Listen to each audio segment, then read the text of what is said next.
Hello, welcome to my video. It's your host, Ultimate or Ultimate Gamer 19,000, and I'm here today to present to you all the final class of 2024, the Druid. Before this video starts, make sure to like, comment, and subscribe, and yeah, let's just get right into it. So, at level 1, as a Druid, you learn Druidic. Druidic is a secret language only known to Druids, or I guess anyone that's been taught it. I don't really know where you'd get taught Druidic. I don't know. Well, you learn Druidic, and also, a part of the feature, you also always have the Speak with Animals spell prepared. Overall, that's a pretty cool feature. Now, at level 1, you get a Primal Order feature. This basically allows you to either be a caster or a martial-focused Druid. Now, you gain music. Now, you can pick either Warden or Magician. One extra cantrip for your choice of Druid spell list. Alright. In addition, your mystical connection to nature gives you a bonus to your intelligence, arcana, or nature checks. This bonus equals your wisdom modifier. Honestly, I think in my opinion, little spoilers, that is the better of the two options in my opinion. Because for Warden, you're trained for battle, you gain proficiency with martial weapons, and training with medium armor. In my personal opinion, I think Magician's better. For many reasons, I believe Magician's better. First of all, if you're a melee-focused druid, you're most likely using wild shapes. And if wild shapes, of course, you have your own armor class and your own weapon, so you most likely will need that. And again, with Primal Order, you could always just take Shillelagh.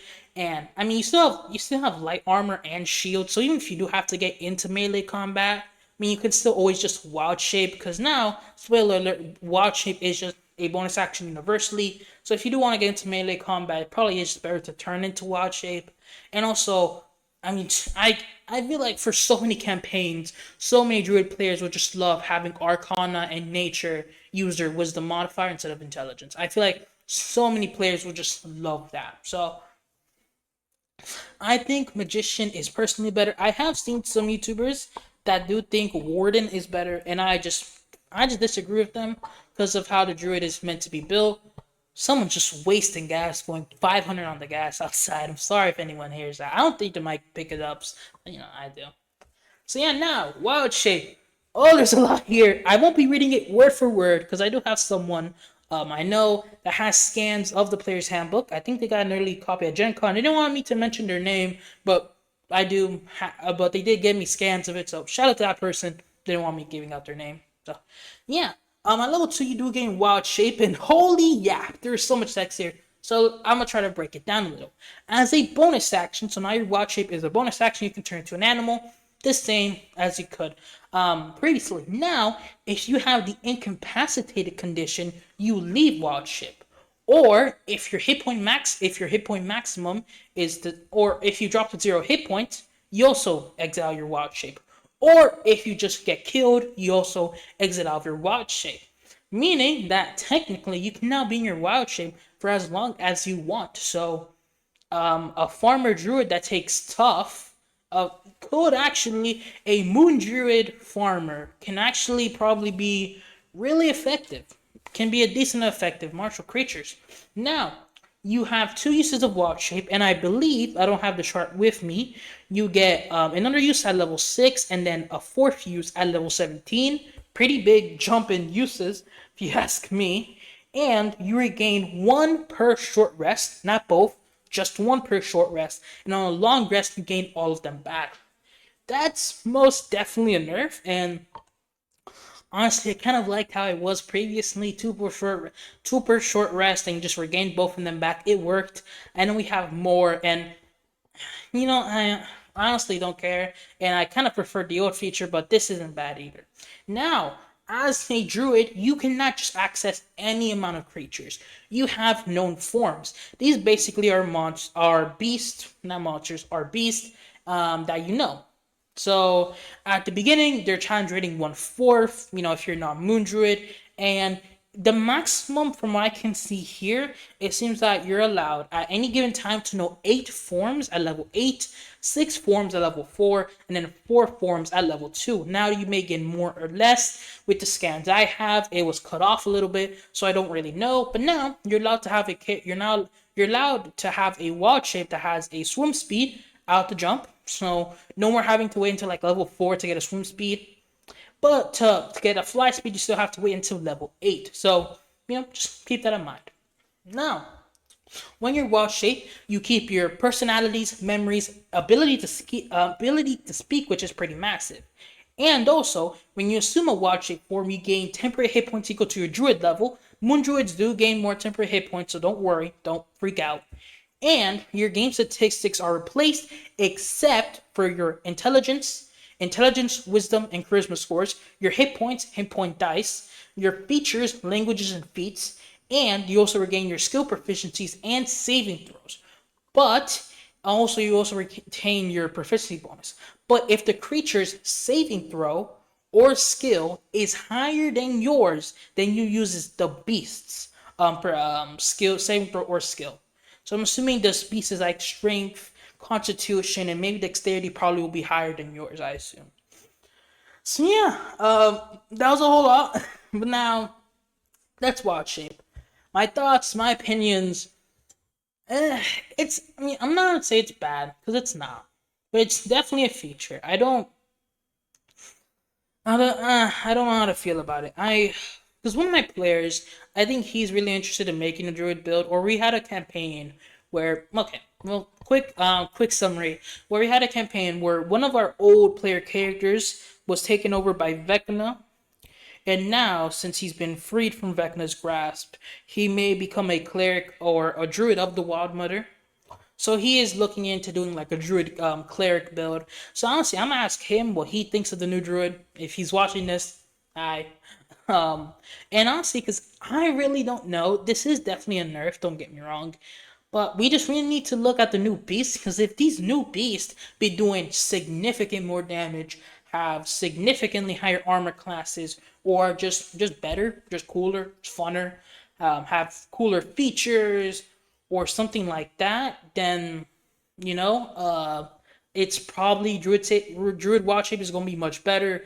But until we know how these beasts are looking like the new 2024 beast, I really can't say anything. So yeah, I'm sorry if you wanted like me to really dig into the feature or like praise it to high heavens, but I really can't tell you neither nor without actually looking at the beast. Because from what I can see, just massive nerfs. There are some buffs, of course, but from what I can tell, pretty big nerfs. So take that as you will.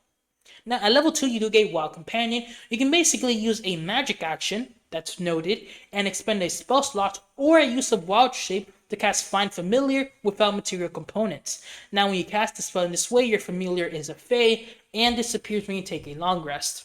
Now, I'm fine with that. At level 5, you get Wild Resurgence. This is an interesting feature. Once on each of your turns, if you have no uses of Wild Shape left, you can give yourself one use by expending a spell slot, no action required. This is not listed to be once per day, once per long rest, nothing. I'm pretty sure you can do this as much as you want. In addition, you can expend one use of Wild Shape, no action required, to give yourself one level 1 spell, that's it, but you can't do so again until you finish a long rest. So, meaning, in theory, you can just turn, yeah, okay, this is once per turn, so, yeah.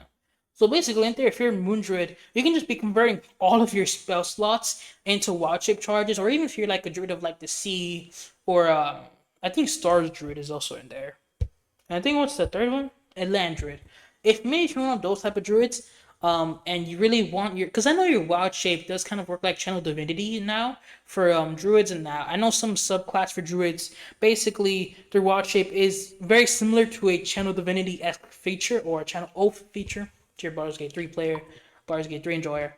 So yeah, overall, I like it. I do think Moon Druids are definitely going to be using this, but now Moon Druids can cast spells while wild shaped. So do take into account that Druids, I feel like every Druid is probably going to be using Wild Resurgence decently often, I feel. It's definitely not something that only some Druids will use. I feel like every Druid probably will be using it, because every Druid has uses for its wild shape. So yeah. Now, at level 7, we get Elemental Fury. This honestly very much works similar to the cleric, which honestly is super interesting. So it feels like so many of the cleric and druid features are so similar, even to how like the subclasses are built. Everything just seems so similar. Which I think when I make my video about the like overall like design of 2024, my thoughts and opinions on it, or like patterns I've noticed. I think I definitely will mention that. It's very interesting. By level 7, they get a feature called Elemental Fury. Basically, this either gives you potent spellcasting or primal strike. You add your wisdom modifier to damage you deal with any druid cantrip. That's pretty good.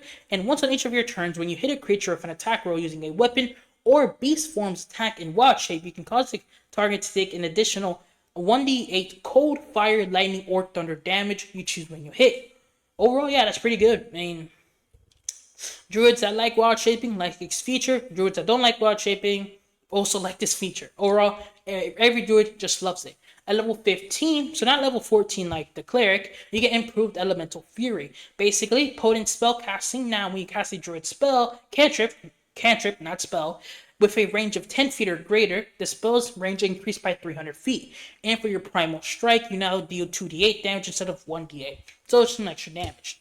At level 18, you get beast spells. While using wild shape, you can cast spells in beast form, except for any spells that has material components with a cost specific or consumes its material component. Just want to. So yeah, this is pretty good. I do know moon druids get this feature way earlier. I think at level 6, but only for like certain spells. So and level 20, you get your capstone, the Arch Druid. The vitality of nature constantly blooms within you, granting you the following features. Evergreen Wild Shape. When you roll initiative, have no uses of Wild Shape left, you gain 1 use of it. Nature's Magician. You can convert uses of Wild Shape into spell slots not actually required. Choose a number of your unexpended uses of Wild Shape and convert them into a single spell slot, with each use contributing 2 levels of spells. For example, if you convert 2 uses of Wild Shape, you can produce a 4th level spell slot. And this is once per long rest. And finally, Longevity. The primal magic that you wield causes your age to move slowly.